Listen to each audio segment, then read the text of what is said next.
1140 The Fan.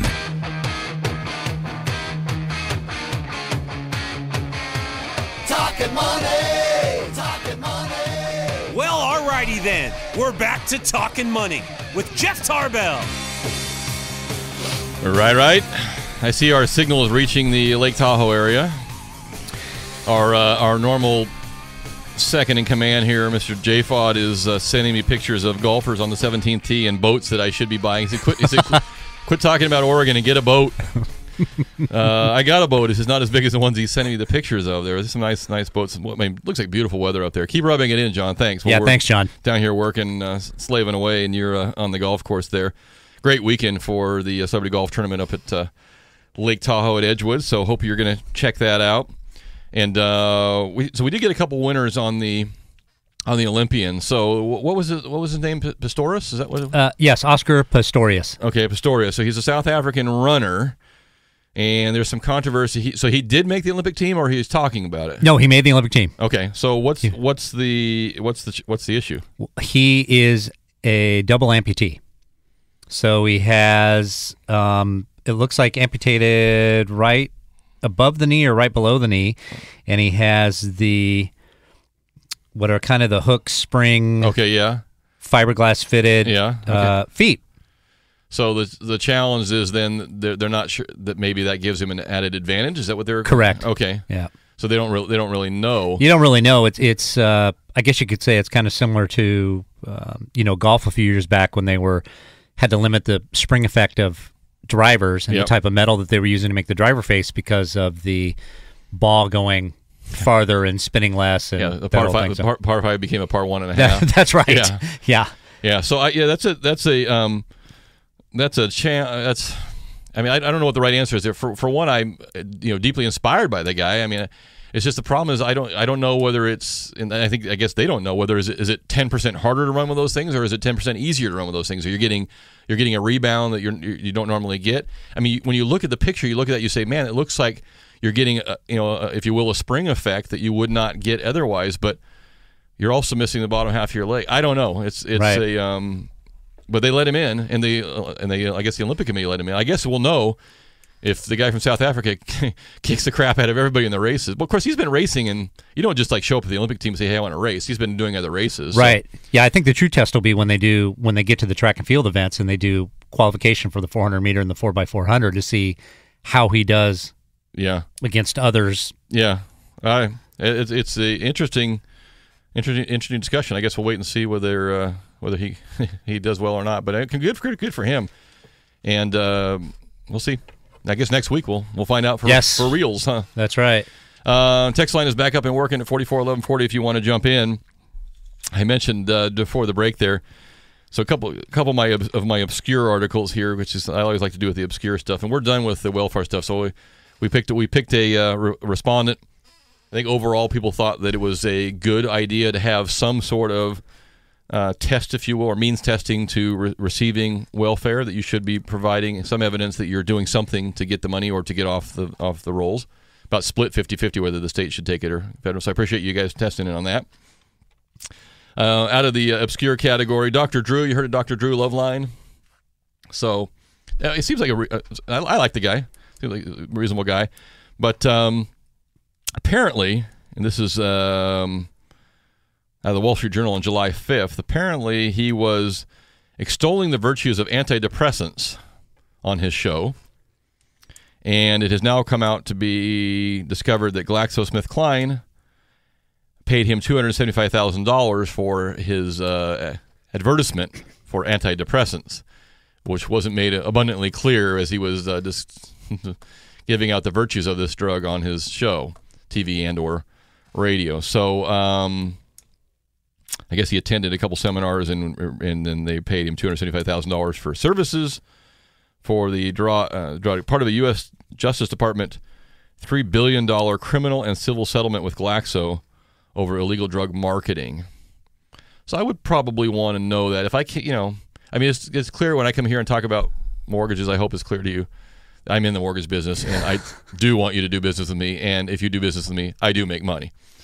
But that's a lot different than saying, you should try these antidepressants, and by the way, they're paying me $250,000 to do that. But I don't know. I mean, in his own mind, they probably paid his radio show, and he got milked through there. But anyway, Sure. I still think he's a good guy, but they're going to pay a little bit of a penalty for that.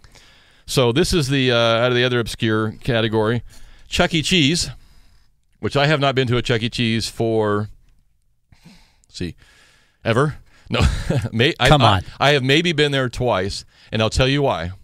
And maybe this is the reason why we're talking about this article. Chuck E. Cheese revamps its mascot to revive sales. They're getting rid of the rat. Oh, no. And this is the exact reason I didn't go to Chuck E. Cheese. Beside the fact that it looked like a cesspool, no, it's not bad. Their food was good, but the rat scared the hell out of my girls. And they would, when the rat came out behind the building, they would scamper like rats right around me. And they did not like the rat. And as much as you could try to tell them, hey, it's just like a kid in a costume, no, that was a big rat. And so we never went there. I mean, it just freaked them out. And I'm glad for that, because Chuck E. Cheese was always kind of just crazy, right? But so I'm trying to see what they're going to go to. Company operates a chain of children pizza restaurants, is retiring the giant rodent, outdated image, and the man who voiced its character for nearly 2 decades. They're going to launch a national ad campaign today with a revamped image of Chuck E. Cheese as a hip, electric guitar-playing rock star. A rock star rat or just a rock star? I'm not really sure. So Steven Tyler or? I'm not sure. Steven Tyler might scare the kids at this point in time. Steven Tyler dresses like a rat, too. The latest makeover for the 35-year-old mascot was... Okay, so it's still going to be a rat. It's going to be a rock star rat now, because it said the latest makeover for the 35-year-old mascot. So they have 500 restaurants? Wow. Anywho, same-store sales fell about 4.2% in the first quarter. And there's a Chuck E. Cheese fan site. I am not in the Chuck E. Cheese realm. The showbizpizza.com, the man who voiced the mascots in restaurants and commercials since 1993, learned of his replacement only after coming across Chuck's hot new single online and realizing it was sung by somebody else. Okay. Wow. So I am off the text line at the 916. Chuck E. Cheese is a child's introduction to gambling. I could be wrong. I'm trying to remember. Oh, because you get the tickets? You get tokens, right? You get the tokens, and then you get the tickets, and you go to the counter. Oh, to go. Yeah, right. Yeah, it could be Chuck E. Cheese. Get the yo-yo and the. But maybe that's where our next big winner is going to be for the big ring you get for the gambling thing. I don't know. I honestly, I've been there probably twice ever, and I don't recall if the food was any good. I guess it was okay, but I remember the place being kind of a zoo. Mm-hmm. Yeah, kind of a zoo. So anyway, remember the old Farrell's days? We were just talking about. Remember Farrell's? We need to have a Farrell's back here. Now I did go to. Now I'm all over the place. Now I did go to Vic's. Anybody ever been to Vic's ice cream downtown? You never been to Vic's? Wait, that's on Lamb Park Drive? Yeah, Lamb Park in like 7th or 8th or somewhere right around there. So Vic's is not a Farrell's, but I finally went there for the first time too. But what was the place you were just mentioning during the break? You were talking about. We're back to the Bend, Oregon. Okay, so back to Bend, Oregon. So for the person that texted earlier about what to do with your 2 and your 7-year-old. So this is more for the 2 and the 7-year-old to take mom and dad to. So or the 46-year-olds, I guess. That's right. Yeah. So there's a candy shop in Bend called Powell's.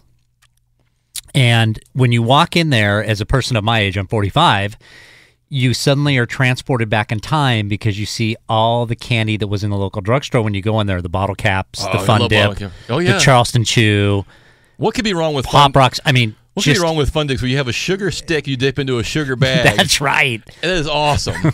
You can't go wrong. That is awesome. So one of the other things that they have in there, too, is they make chocolate-covered potato chips. That sounds...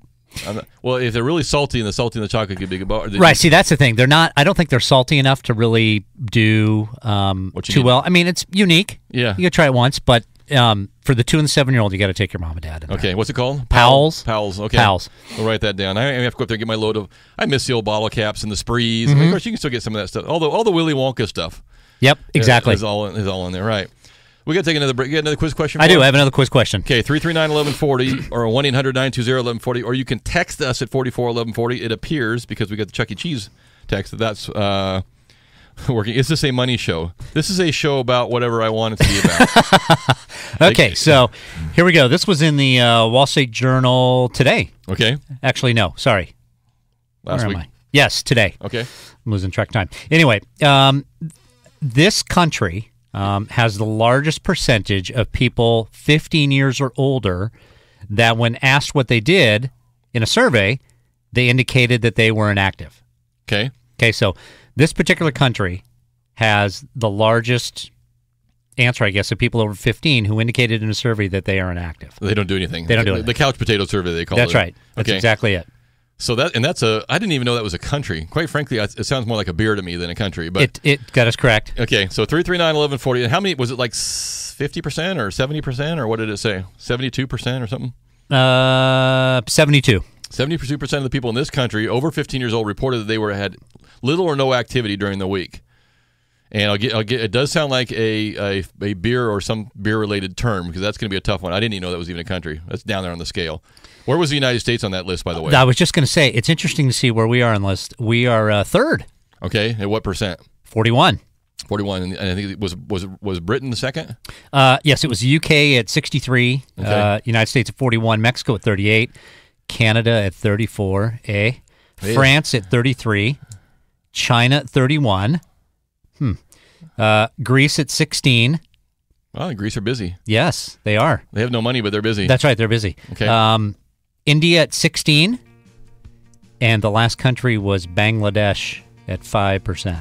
So this will be we have to give out a 4-pack of tickets to this one. This is gonna be a tough one. 339-1140. You can text us at 441140. This country starts with an M, and they reporting that they do 72% of them are inactive. Wow, Amazing. they should be radio hosts. We'll be right back.